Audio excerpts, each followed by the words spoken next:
Hello, my fashion lovers. Today I want to talk about one of the Hollywood's favorite old school cinema divas, Catherine Zeta Jones.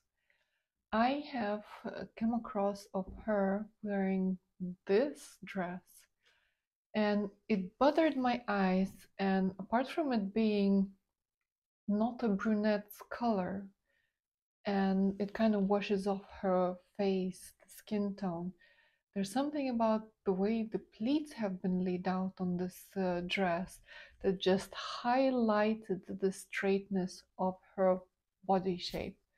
And this is what I wanted to construct today with you. These are the dresses that I think looked really good on her, and I will come back to it and explain why exactly. I will start as usual with looking at the actual shape of the body of Catherine. As you can see, she is pretty straight in her waist, meaning that her ribs are ever so slightly wider than what is the beauty standard, and that makes her waist a little straighter, and her hips are ever so slightly narrower, so the whole thing kind of straightens out, and she is more of like, let's say, a tube shape. This makes it easy to understand what we're actually working with.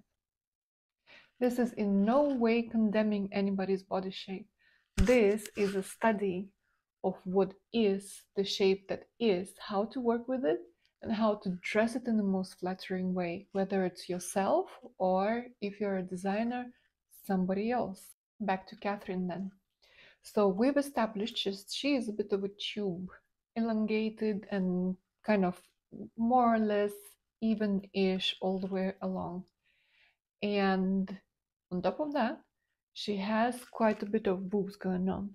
So overall, her upper part becomes just a little heavier, a bit more overwhelming. So what is happening on this dress here? They've moved all of the interest of the dress up on the top part of her body, which is already the heavier part of her. And they've created pleats that are quite wide and quite chunky, adding more visual weight. So the whole pleat design looks somewhat heavy on her. And if we look at the burgundy dress, you can see that the upper part is quite clean, and the interest of the dress starts below her hip. We see the leg and we see the flare. So it balances out the natural heaviness of upper part of Catherine with the dress's flowiness at the bottom, and we have very beautiful balance. The same is going on with this bright red dress. Everything is clean at the top, keeping with her lines beautifully, and then the dress flares out past the knee, creating this balanced counterweight for her at the bottom. And just look how healthy and glowing she looks in red colors, and in solidarity with Catherine and all the brunettes I wear red today too. Just a coincidence, or is it? And all of a sudden we're thinking, wow, my God, this woman has this amazing shape. It's very clever, isn't it?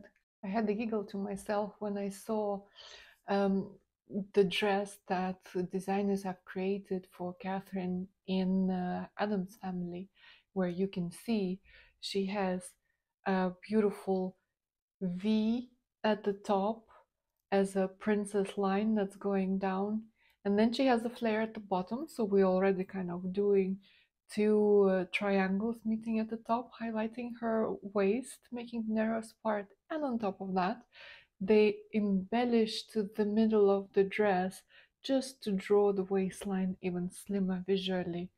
So I think we were thinking identical with these guys. You see, this is in-depth work and consideration of a specific body type, and then working out how to make the dress work for the girl, which is what we do in our bespoke dresses in Greta Bridal. Right, so back to blue dress.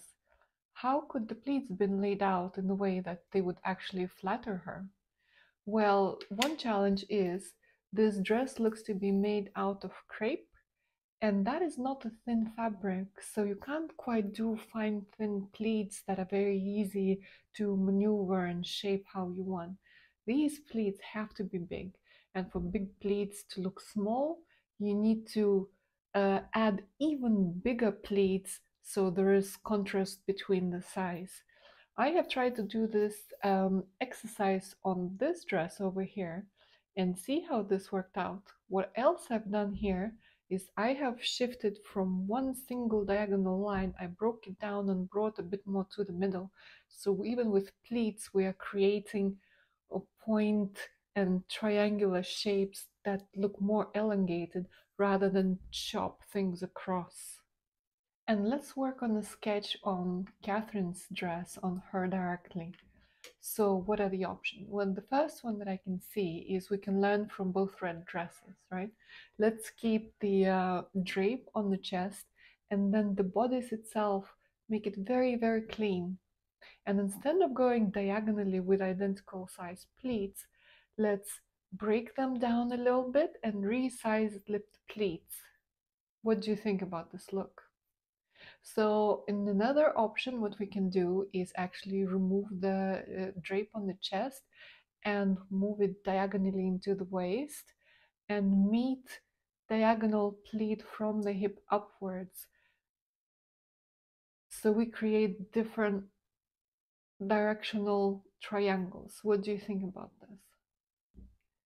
Which version do you think is more flattering for her? If you guys have enjoyed this deconstruction session and you think there's somebody else that might enjoy it just as much as you did, share it. And of course, like and subscribe, and I'll see you in the next video.